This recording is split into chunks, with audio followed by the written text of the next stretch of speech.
સેટવા લઈને આવેલા ગયા. મજા આવે છે.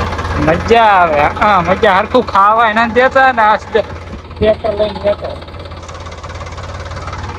મજા આવે. ટ્રાન્સપોર્ટ લેવાના મજા આવી ગઈ છે. હા, એટલે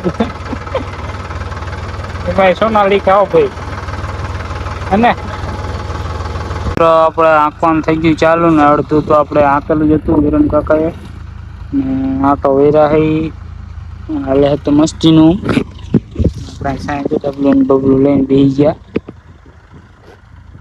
ભાગી ગયા બે ને બનાવીને માવો ને ખવડાવી દે અને માવો પછી આંકી નાખે જો આટલું આંકી નાખ્યું. હવે જાજા આટા નહીં બાકી. આપણે એવું એમરજન્સી કામ આવી ગયું તો આપણે જવું પડ્યું કરે અને જો આંકા રાખશે. હવે આપણે હજી બહુ સેટું હાલીને જવાનું છે. હાલીને હજી કરે કેમ કે એવું કામ આવી ગયું છે. એટલે તો તમને બ્લોગ કેવો લાગ્યો કહેતા જઈજો અને બધાને જય માતાજી. આજનો આ બ્લોગ આપણે અહીંયા પૂરો કરી.